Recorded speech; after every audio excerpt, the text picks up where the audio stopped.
So we stage the car, fuel's on, lights come down, we're gonna hit the throttle, and here we go. There it moved, and there's the second move.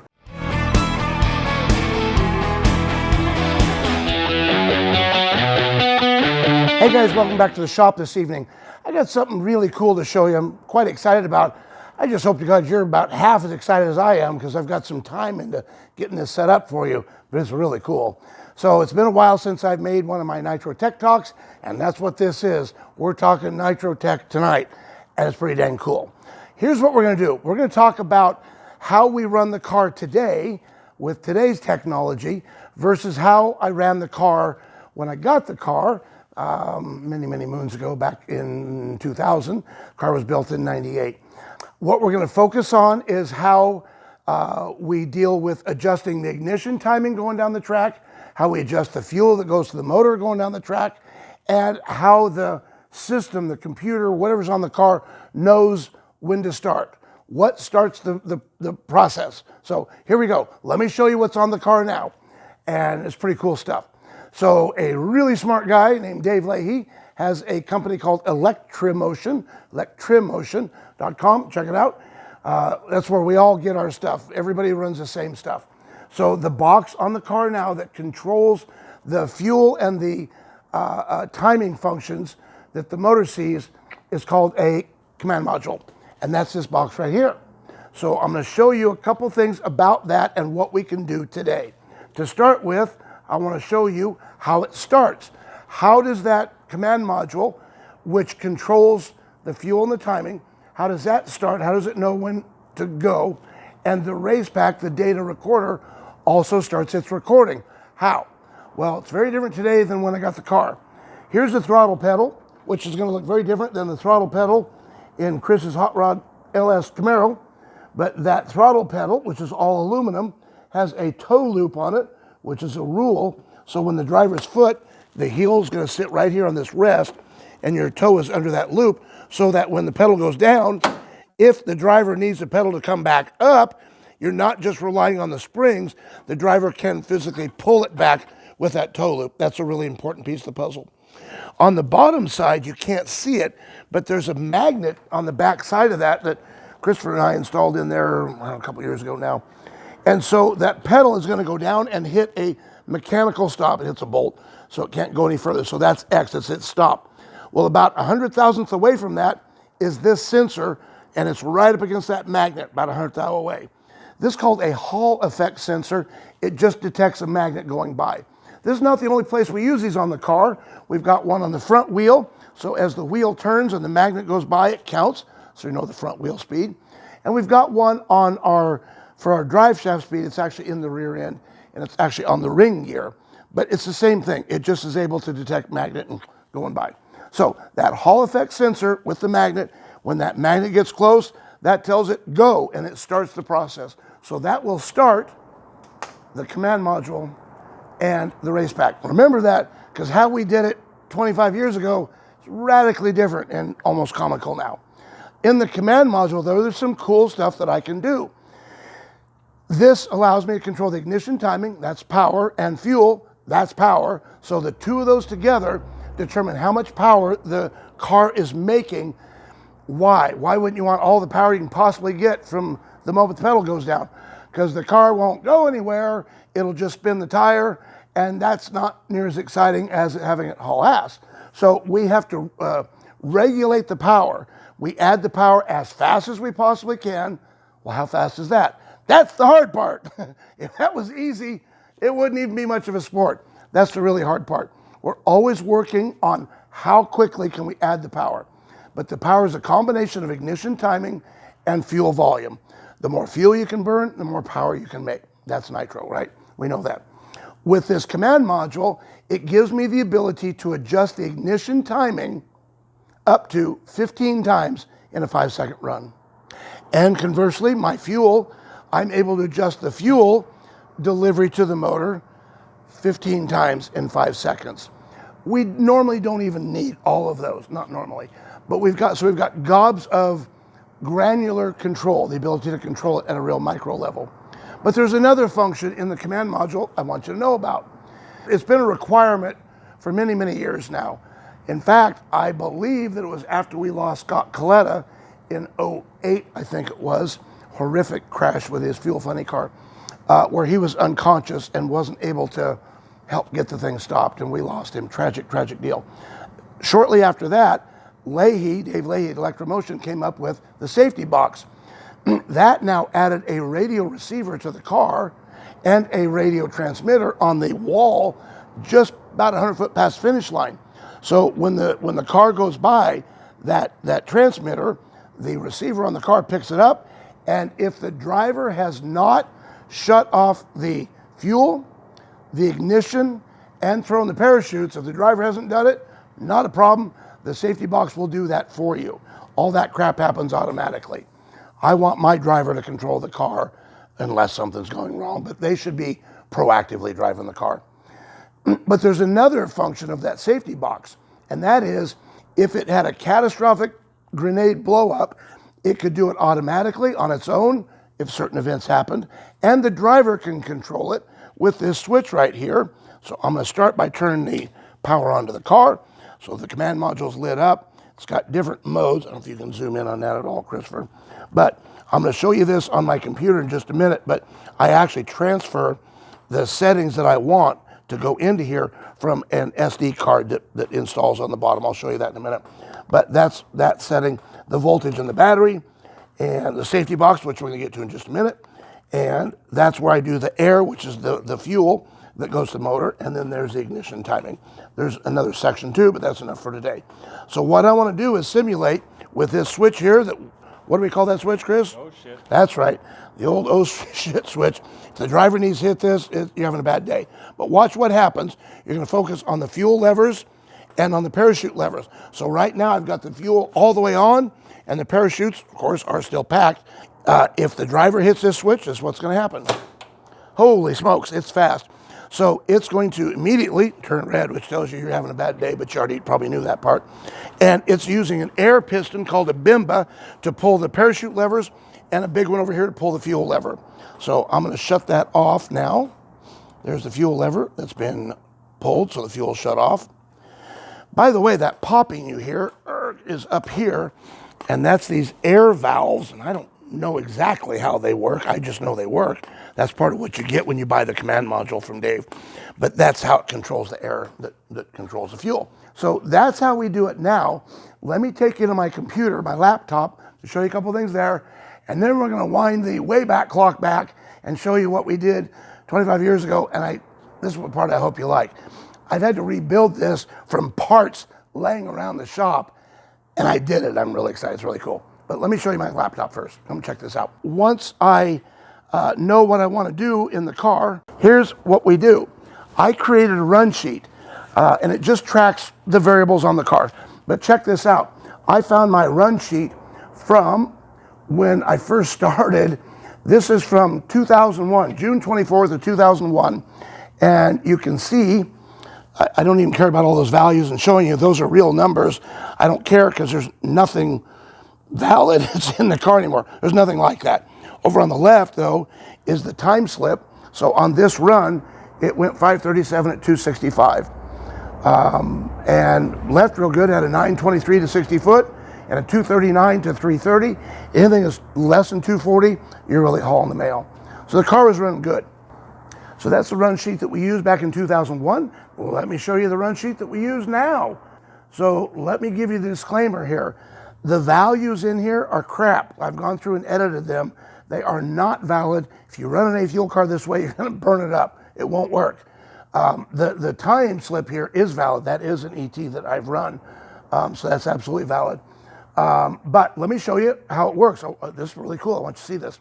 So the top section here, I got to scroll up here.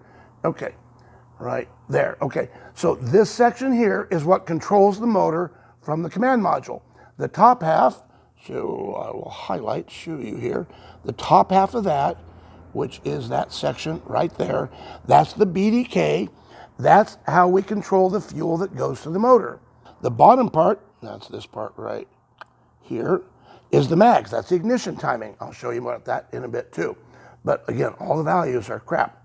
But here's how it works. Here's how I designed this. So we start with time. So this is at idle. So idle for the mags, idle for the fuel. And then as we go through the channels, remember I told you there's 15 increments? There are the 15 right there for the fuel, and then the same for the mag right down here, the 15 steps. So that is time. So back, here we go at idle, which is going to be then zeroed on time. Then at a half a second, which would be channel number 1, and then at 55 hundredths of a second, I can adjust those to any value I want. Okay, but this is time. This row here is the time of when it happens. Now we determine what happens. Okay, we know when. How do we determine what? Because it's made up of two things. The BDK is a pressure regulator. So come back to me, Chris. So it's a variable fuel dump. It's got fuel pressure, fuel volume that goes into the bottom, and a spring on top. So the tighter I turn down the spring, the more pressure the spring puts down. So it takes more fuel pressure to bypass that to go back to the tank. So if I lower the pressure, the fuel can get by easier. Well, the problem with the spring is I can't adjust it. Whatever I set it in the pits is with me all the way down the track. So it'd be nice to have some way to adjust the fuel volume going to the motor as the car goes down the course. Here's how we do that. So we have the spring that's fixed. On top of the spring, we add air pressure, CO2. So we take that CO2 pressure that the command module now allows me to adjust 15 times in 5 seconds, and I can add or subtract air pressure, which will add or subtract how much fuel goes to the motor. Now we're back to the computer here, the laptop. So I would come to this and determine how many turns of spring pressure do I have into that BDK. So we're going to say that we have 4.5 turns. That's a crap number, but watch, it now populates all the way across. And if it had 4.5 turns, then that spring is going to have 258 pounds. Notice all the way across, it will have 258 pounds. That's what the spring will be. Again, these are not real values, it's just a placeholder. Then on top of the spring, we're going to add air pressure. Air is the part that is adjustable in those 15 channels. So you notice now that at an idle, I'm saying we'd have 100 pounds, and then at a half a second, we go to 115. At 55 hundredths, we go to 140. At 1 second, we go to 150. In this example, so you can see the time and the event, all the way down the course. So one of the things I want you to notice that is valid is that the air ramps up. The air is going to ramp up, and then it's going to taper off. Once the clutch locks up, somewhere around half track, once it locks up, we can't burn the same volume of fuel that we did in the first half of the track, so we need to get rid of some fuel so we don't put the cylinders out. How do we get rid of the fuel? We start turning that air off, and again, that's the concept I'm showing you here. So we start shutting the air off, and that's what I've got here to get rid of the fuel so it won't put the cylinder out. And that's what those values are here as the air goes from its maximum and in fact down to 0. That's how I control the fuel going to the motor. Next is the timing. So on the ignition timing, I don't want to get too deep in the weeds on this because I didn't design it, but I will tell you, we set the crank triggers at 70 degrees and we lose 5 degrees in the box. That's a Leahy thing. I don't know why. But the point is that 65 is now the maximum timing that I could ever hope to run as it's currently set. And that's using the crank triggers, which I've discussed in another video that I'll link to here. But the crank triggers then determine when it's going to fire to a maximum of 65 degrees. Well, the command module allows me to subtract. I cannot add timing, I can only subtract. So now if you notice here, at an idle in this example, I'm saying I want it to idle at 60 degrees. Well, to get to 60 from 65, look at that, you'd have to subtract 5. So the way I designed this, I can say, what if I wanted to idle at 58 degrees? Well, then that would take a 7 there to get there, which is 7 plus 58 is our 65. Then at this, now we go to the time, at 100th of a second, notice I'm pulling more timing out to get to a lower value. Why? Because I don't want to smoke tires, so we pull the timing back. So now that tells me that to get from 65 to 45 is a 20-degree pull, right? What's this down here? Well, this tells me the advancement from the circuit before. So that tells me that I pulled 13 degrees out from there. So right as the pedal goes down, in this example, I'm yanking 13 degrees of timing. When it gets to a half a second, in this example, these are not real numbers, we're adding 1 degree. At 1 second, we're adding 1 degree. At a half, 1.5, and 1.75, we're deciding on this example run to add none. Why? Because we're in the shake zone. And if you don't understand that, then that's another video another day. Once we get to 2 seconds, we're going to add 1 and on down the course as we add 1 and 2 and 3 until we get to a maximum of 60 degrees at 3.5 seconds. That's the concept of how it works. Now check this out. Those are the values that I want to put into the command module. How do I get them in the command module? There is the controller for the command module. Check this out. So I want to start by programming the timing.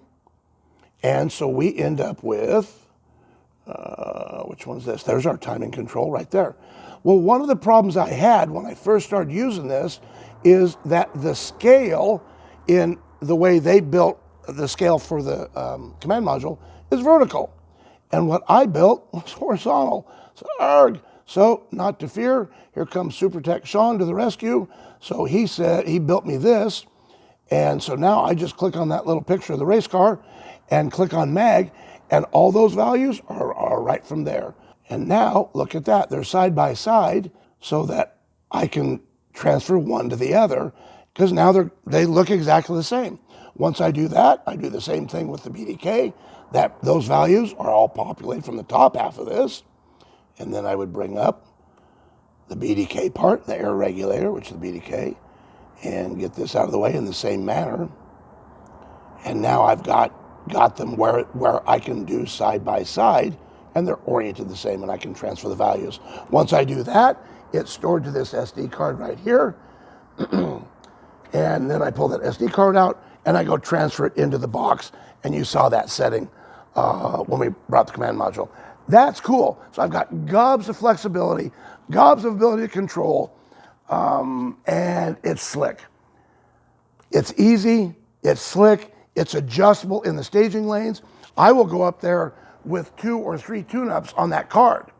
I'll put an aggressive one in, but I'll have a Q1B that if we go up there and the conditions change, like, oh crap, the track's not as good, it's gotten cold, or there's something wrong with the track, and I need to soften it up, I'll just transfer to the 1B tune-up. That's how we do it now. It's slick and it's pretty simple. Let me show you what we did 25 years ago. This is really cool. A little antiquated, but it was 25 years ago. Come check this out. We've got this all set up for you. This is what we used to have when I bought the car. So this, we'll start on the bottom here. This aluminum panel, we called the timer panel because it had timers on it. It's all pneumatic. We're going to measure time with air. Crazy deal. And I'm going to show you how that works in a second. But that timer panel was installed right in front of the foot box on the car. And so the body panel above it was affectionately called the timer panel. So go take the timer panel off the car. Well, we still call it that today, and there's nothing below it anymore because it's all controlled in the command module. Crazy. But that's where it came from. These are from Decker Engineering.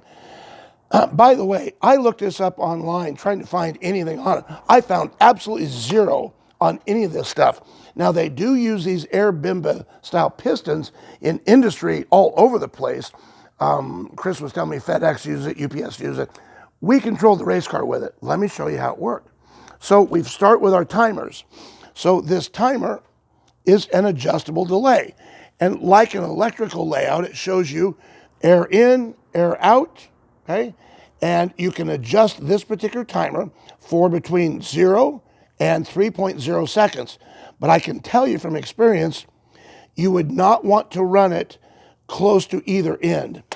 If you tried to run it at either end, it became less accurate. So you try to kind of keep it in the middle of its range, and it worked pretty well. Okay, so we're going to put air in, and when we adjust that set screw right there, so I've got this tool, and that's going to break loose the jam nut, and then that is just going to adjust that screw in the middle, and more or less pressure is going to make the timer take more or less time before it pops. So that's the beginning of this, our timer. I've got 3 timers in play right here, and they're all working. So if you wanted to have, in this case, I've got 2 seconds set up with this. If you wanted 2 seconds, I typically wouldn't do it with one timer. I'd have one timer at, say, a half a second, and the next one at a half, and the next one at 1, and together, now you did it with 2 seconds. I'll show you how that works in a minute. But the beginning of the system is the timers. That determines when something happens, but it doesn't determine what happens. How do we control that? Well, this is really slick. So we've got yeses and nots. So this is so cool. They look exactly the same, and my yeses are right here on this board. So those are yeses, and these are nots. Well, what's the difference? Here's how it works. So you're going to have air goes in, air goes out, and then you get signal here from a timer. So the timer tells it when you want it to do what it does. Well, what's it do? Well, a knot does what it says. Air goes in and out until it gets signal, and then it knots, it shuts off. So this is going to pass air all the time until it gets signal, and it's going to shut the air off. A yes is exactly the opposite of that. It is going to have air in, and no air will pass until it gets signal.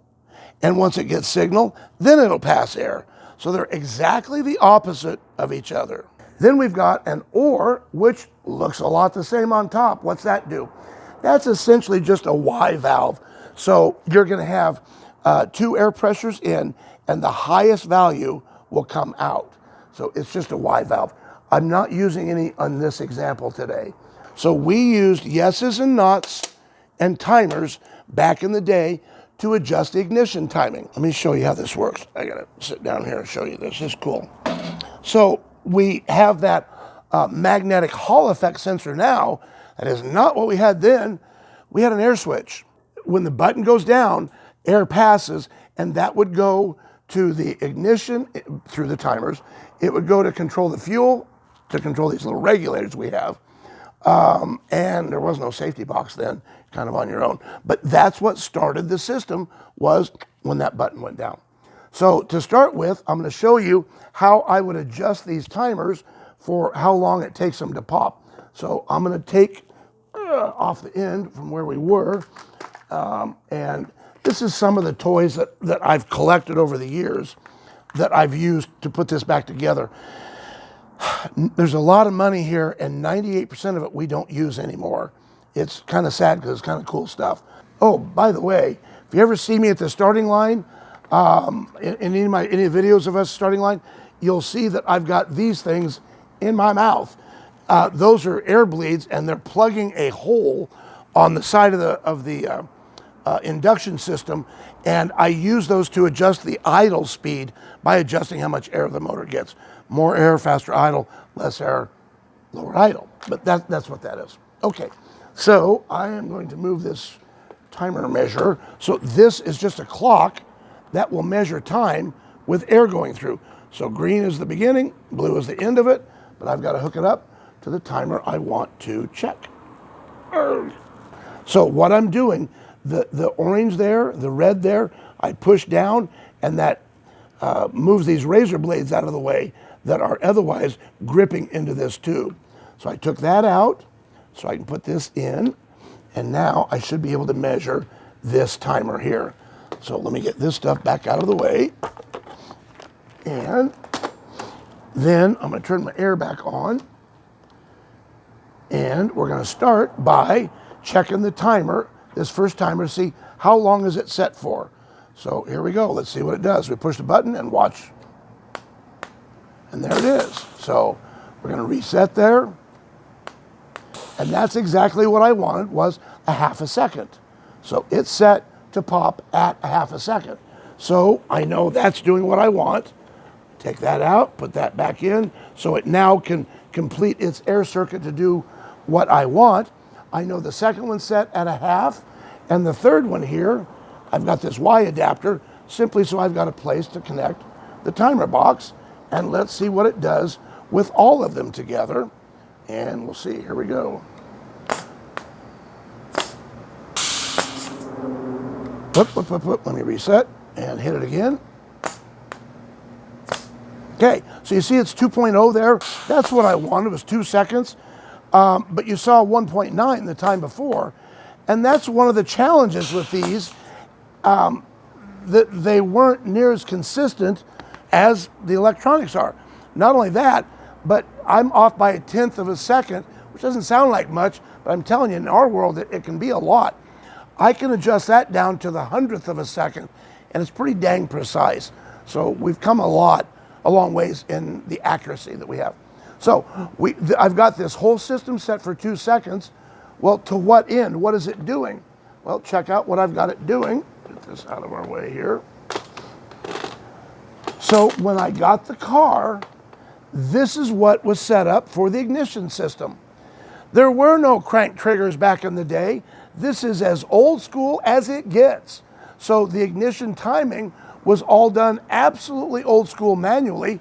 You would set the timing with a timing light, loosen the clamp, and adjust the mag forward or back, retarded or advanced, to advance or retard the spark. It was all off the magneto itself, old school. So how would you adjust the timing going down the track? Well, if you had one of these real whoop-ass mag drives, and this is just the top half of it that I found in some parts that I still had. But check this out, this is so dang cool. These Bimba pistons can move the base of the mag, and so the whole mag can rotate forward or back by X amount. So I would adjust these set screws here on either end, and in the day, 16 thousandths of an inch, as I recall, was about 1 degree of ignition timing. Now, I've got it adjusted way wider than that now. I don't even know how much, because what I'm trying to do now is to just demonstrate that it's moving so you guys can see it, that it's moving quite well. So we're gonna go through the process, and you can see the mags advance 2 times. The first time will be off the top Bimba, and it's gonna be from the first timer. It'll happen at 1/2 a second. And then the second Bimba will fire when all 3 timers have gone. Remember, that was at 2 seconds. So this will happen at 1/2, that'll happen at 2.0, give or take 1/10, and you can watch the mags move. So we stage the car, fuel's on, lights come down, we're gonna hit the throttle, and here we go. There it moved, and there's a second move. See that? We let go, it'll reset, and our mags have gone back. So I can advance the mag, here we go, hit it again, and go. 1/2 a second it moves, 2 seconds it moves even more. I think that's so dang cool. If you can find this on the interweb, you're a better man than I am. Not that I set the bar all that high, but I'm telling you, I've looked, I can't find this anywhere. You know what else is true? Chris and I were talking, some of my competitors are really smart folks, smarter than I am, which, again, not that I set the bar all that high. But there aren't many of them around anymore that have even seen this stuff, because it didn't exist when they got in. Now, people like Jerry Darian, he put this crap on the car before I got it, so he knew about it long before I did. Rick Hinkleman, another guy that's been around forever.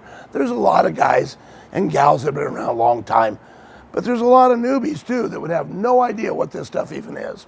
So we probably won't put this back on the car anytime soon, but I just thought it was cool and that you might want to see that we're using air to measure time. We have yeses and nots that turn the air on and off, so I want to put air on one side of the piston while I turn it off on the other, and that's what allows it to rotate. Got one more thing I'm going to show you tonight, and that involves, why do we have 2 air switches here? These are twins of each other, almost. Don't worry about white versus black, that's not relevant. This is a 1/4 inch, and then next down to the 532, so it would take the same air tube. The difference is, put my old guy glass on so I can turn it and show you. Okay, can you see the size of the hole in that shaft versus the size of the hole in that shaft? Well, what does that do? Here's what happened. This is what it came with when I first got the car. So the pedal goes down, air is moving, mags are popping, our air is being changed to the BDK. But what would happen if it had overpowered the track and when the tires shake? If the driver lifted off the throttle to pedal and stepped back down, that hole was so big it would vent the air out so quickly that more often than not, it would reset all this stuff because all the air leaked out. So we changed to one that could still vent the air, but much slower with the tiny hole. So now if the driver were to pedal it, they could step off and step back on, and it wouldn't affect what happens. It would keep the progress going. So I could step, let me see if I can simulate it. Step down, here we go, and pedal it along the way and step back down, and I didn't lose anything. It vented, but not enough to reset everything. How cool is that, man? That's awesome stuff. That's really cool. I can't imagine how we ran the car then, but we had 100% in those days too. Darian always says 100% makes everybody look smarter, and that's true. It was just easier to tune them than it is now on the 95%. It's much harder now, but they run well. So I hope you like this, for God's sake, because this has been kind of fun to set this up for you. The crew's been here working their tail off. In fact, we have a bunch of stuff covered up to not show you right now, because he's purposely showing you how you can't see anything because he's got it all covered up. The kids were here Sunday and they worked their tails off. And I can tell you, we were running both air compressors I own, and DAs are flying and sandpaper everywhere. We are getting closer to being ready to paint this car.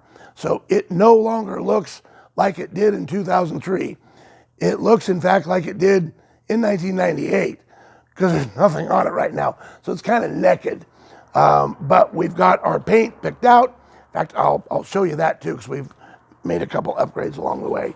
But tonight, it's about the tech stuff, and I wanted to show you how we controlled the car then versus how we control the car now.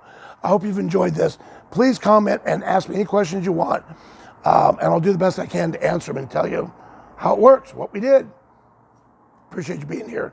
Please share this, and please like and subscribe. It would mean a lot to us. We work hard on this for you because I care that you guys want to watch this stuff. So if there's something different you want to see, let me know. I'll do the best I can for you. So what's wrong with that? I think that's really cool. I hope you guys enjoy it too. Thanks, man.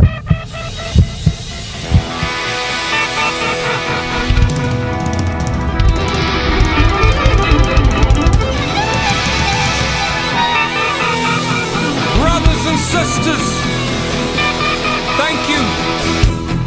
Thank you so much. We have come so far, yet we have so very far to come. Prejudice should not exist in this world.